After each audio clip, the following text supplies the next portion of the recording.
So hello guys and welcome back to Equine Edge Research. So basically we are now held to the series of a new book known as Mastering the Stock Market Cycles. So basically this book is written by Howard Marks and we are into the second chapter. In the last chapter we talk about introduction and we talked about what are cycles. In this session we are going to talk about a question. You see, if we talk about the great texts like Mahabharata and Ramayana, and also if we talk about the crux of Mahabharata, that is Bhagavad Gita, and we recite the first slok of it, it says like Dharam Kshetre Kurukshetre Samveta Yuyutsava Mamaka Pandavaschaiva Kim Kurvata Sanjay. What happens here?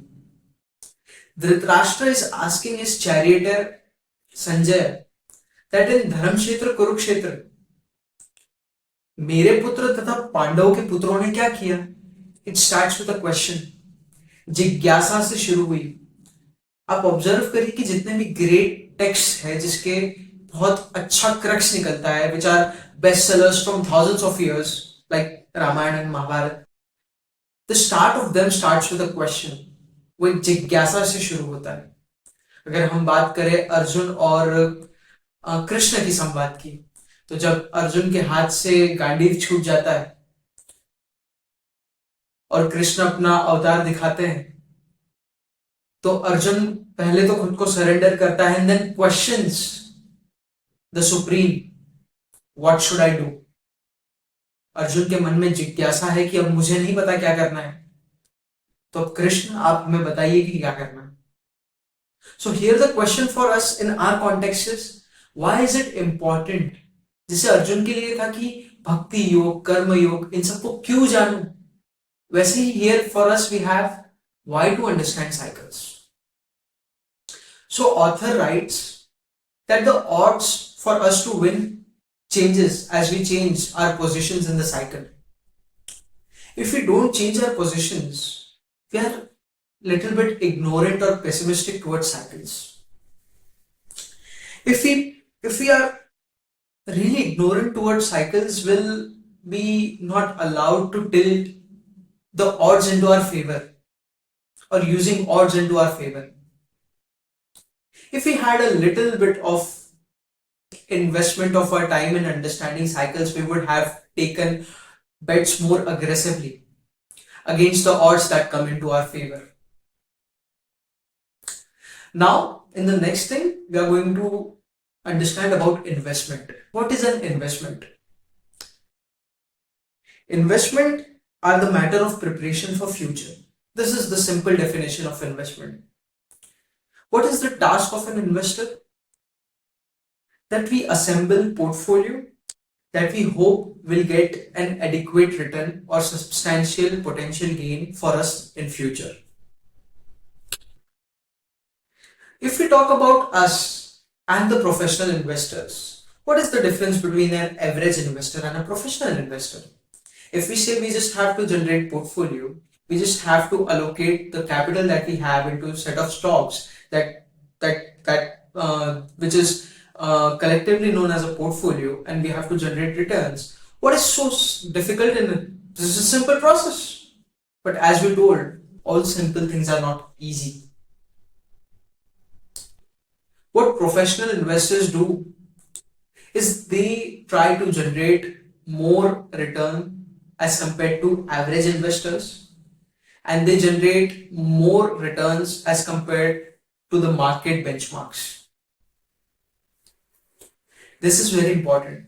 It is always easy to generate an average returns, but it is very difficult to generate above average returns. So what is that one thing that is making an professional investor a professional investor and is making a differentiation factor between me and a professional investor? The keyword here is edge. And what is that edge? That edge is knowledge. The edge is information that we have. If we talk about the macro future, the author says he don't really think that he can predict things on a macro level. most of the people, they have skills of doing that, and most probably they get results, but they don't happen for everyone. So if you say that just learning or just trying to predict macro future is not working, what should we do? This is going to be discussed in the further pages of the book. But what is that one edge, and why do those investors get it? Either they have better data than us, either they are doing a very good job of interpreting data and moving it into collectively information for them that helps to get better results, or will have a emotional fortitude. If we talk about what is emotional fortitude, it's an ability of a person or mental and emotional strength of person to face adversities and difficult situations.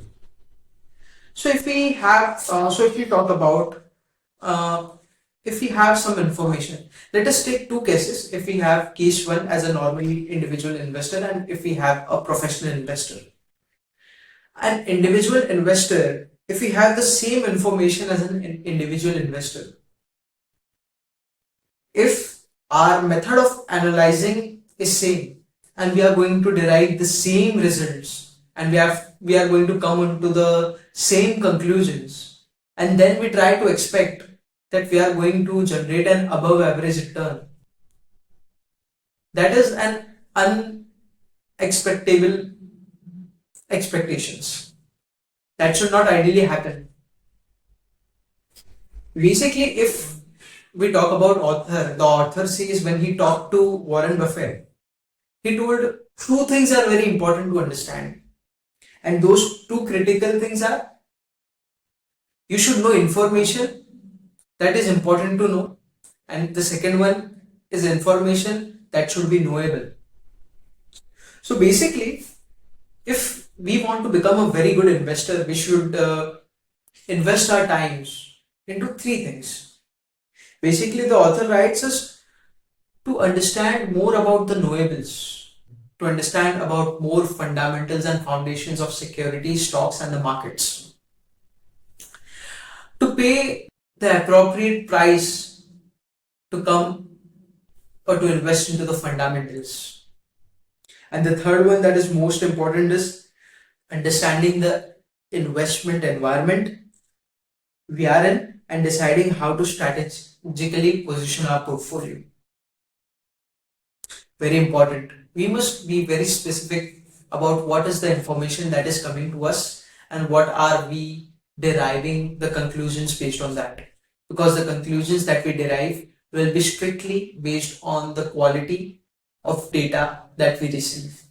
So the data that we analyze as an equity research analyst should be really positive in itself and really intrinsic in itself. In short, if we say through a Warren Buffett style, it should be knowable. The keyword here is calibrate. If we do some investments, we should do it accordingly. We should heed the investments. We should obey the cycles and do investments. If we talk it in Hindi, we can say situation के हिसाब से decisions को लेना, taking decisions based on situations. So what here we have written is that amount you have invested, your allocation of capital along various possibilities and riskiness of things on your own should be calibrated. Basically, आपको अपने सारे decisions सूझबूझ के साथ लेने हैं. Each and every decision should be well planned and then executed. In the financial markets, we talk about stop losses. There should be always a stop loss. There should be always boundaries set that helps us to exit at the right time. The entry sometimes is not really important than exit. Most of the people, if we observe in the market, they talk about entries, but the strong thing जिस पे इतना literature लिखा नहीं गया is on exits.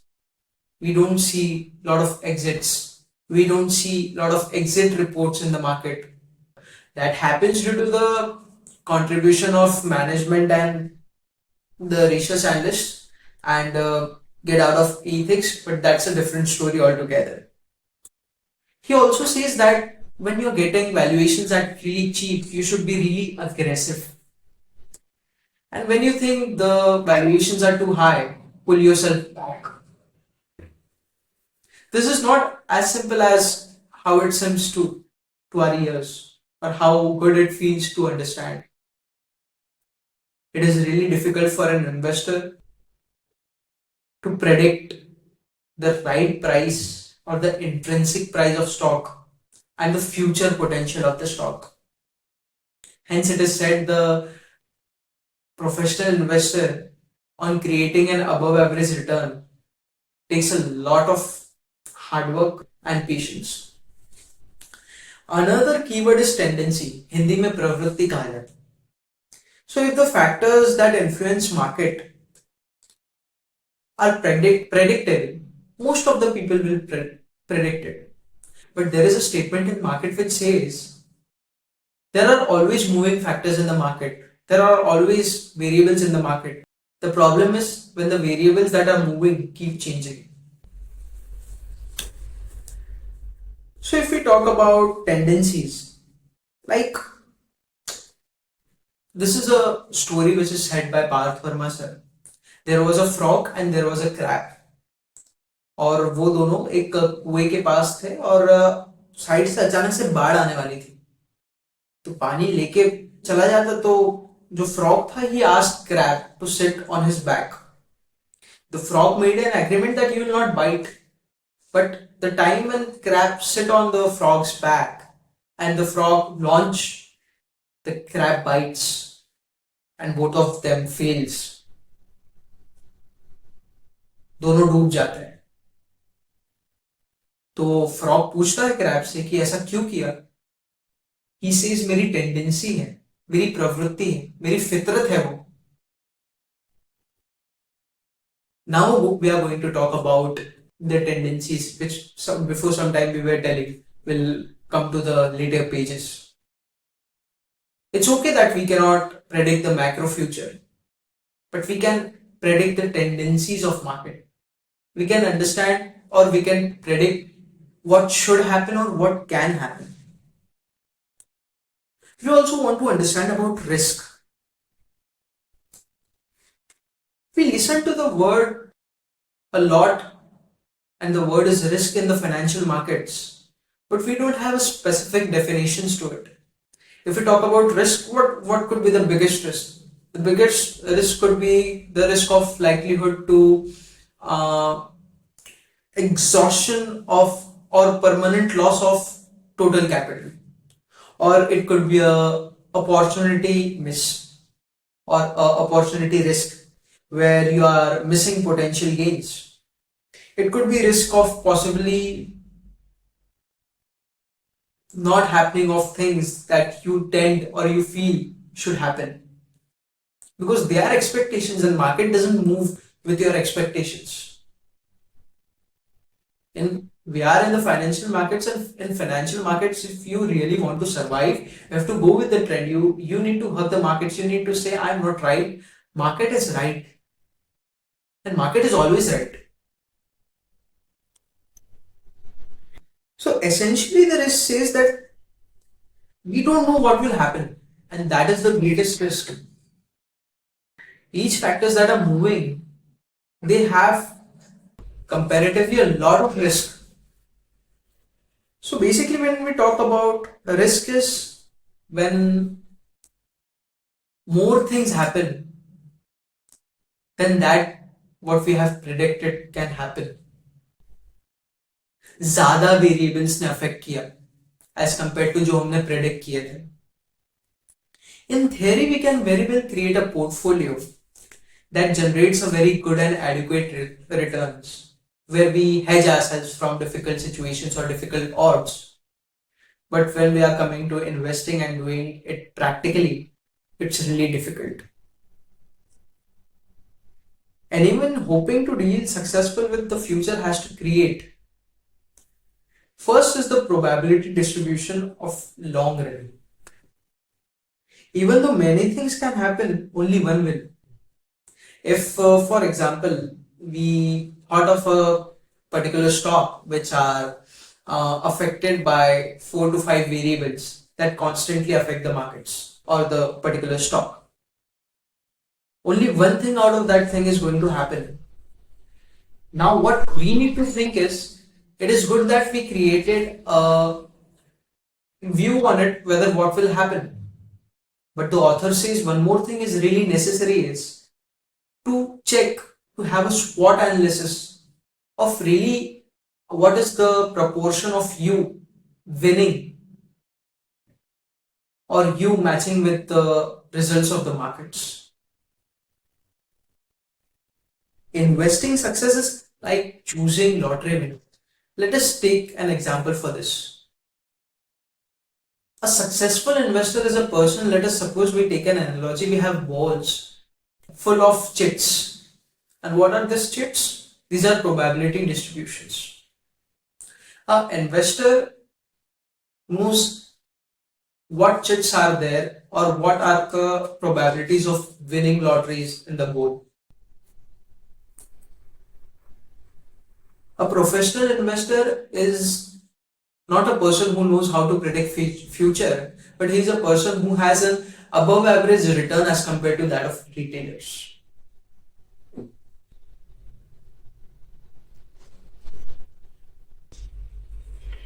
So basically,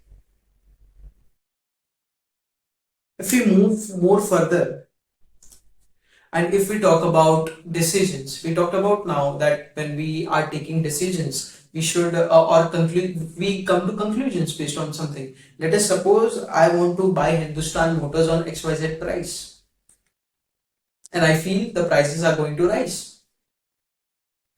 Do you really 100% are you really confident enough that price is going to rise, or you say price may rise? See, there are always differences in conclusions that you derive and the amount of credibility you should give to those conclusions. If we talk about any bond which gives 10% a return, we can have a substantial confidence in ourselves that yes, almost 90% it may give 10% return. Or if we talk about mutual funds, or if we talk about fixed deposits. If we talk about moderate conclusion, we may say that maybe something could happen. But if we talk about conclusions that have least credibility, we ask questions like, I think what will happen tomorrow in the market? Because no one knows what happens in the market. It's the only edge in the market is about knowledge and nothing else. So basically, some events can be predicted by substantial confidence. That, like I said, will the bond give 10% of return? Some are uncertain. Like, will Amazon be still a market leader in online retail or not? And the third one, obviously, we talked about, will the stock market go up or down? That's simple. The most important thing is that we did the first step of us making conclusions right. We have to add a step of re-evaluating and checking the probability of us being right and matching with the market results. With this, I conclude. Thank you.